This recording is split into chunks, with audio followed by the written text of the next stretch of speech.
After only 2 innings, 40 minutes had passed. Man, was this a slow sport.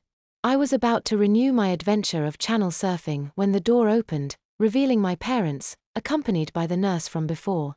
"Oh, thank God you're all right," my mom said, rushing in to give me a hug. "Ouch. If you keep that up, I won't be," I said as my abdomen screamed in pain. She apologized and backed off, sitting down on a chair next to the bed. "I'll leave you guys alone," said the nurse.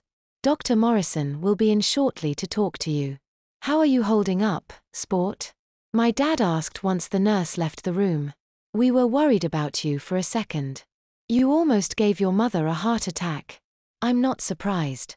She freaks out every time I even trip," I replied, causing my dad to laugh as my mom gave us a dirty look. "Don't act like it's a crime," she said. "I just don't want my baby to get hurt." "Mom, is that really necessary?" I whined. I always hated it when she called me her baby. I knew I was her only child, but I liked to think of myself as a man. Besides, how many baby rock stars have you ever seen? It didn't really compliment my image very much. I decided to try to change the subject. "So what else has happened while I've been out?" We continued in some small talk for a few minutes. However, since the main thing on the local news was the whole gas station event, there wasn't much to talk about. Thankfully, not too long after we exhausted topics to talk about, Dr. Morrison entered the room. "So here's the hero," he said with a cheesy grin. "How are you feeling?" "Okay, I guess. I've been better." "Do you have any pain in the abdominal region?" "Yeah. It's really sore and it hurts when I move too much." "Okay. I'll have Nurse Jennings bring you more pain pills in a bit." "I bet you want to know what's going on, don't you?" "Yeah. That would be nice," I said. I was trying to be polite, but I was starting to lose my patience with this whole ordeal.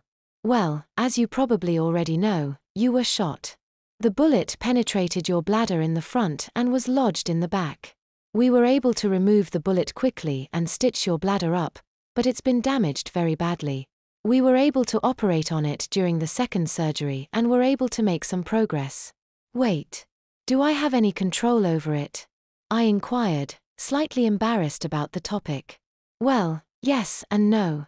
With the successful operation, everything should be fine, but it'll take a month or 2 to heal. In the time being, I am prescribing a pill for you that relaxes the organ, allowing it to heal faster and easier.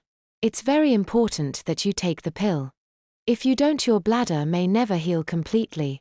Unfortunately, your bladder won't hold too much urine at once though. You won't have much control over it at all. However, I think you'd rather have temporary incontinence than permanent. Am I correct?" "I guess." My spirits dropped quite a bit. I was happy to hear that everything was going to be all right, but the fact that I wouldn't be able to control my bladder made me feel helpless and dependent. I turned to my parents, was glad to see that they were relieved quite a bit, but still had concerning looks on their faces. "So, does he need any protection?" my mom asked. "Well, that is up to you, but I strongly recommend it, as it would be much less of a mess. Right now, he has a catheter hooked up to him, so he doesn't need it, but when he leaves, he'll need some incontinence products." My heart sunk lower as I realized what they were talking about. Call me stupid, but I didn't really think about this point. Their use of euphemisms weren't helping either. "You mean I have to wear diapers?" I asked bluntly. "I'm afraid so," the doctor responded. I looked to my mom for some support. "There's got to be another way, isn't there?" "I'm sorry, honey," she said, rubbing my back. "But this seems to be the only one."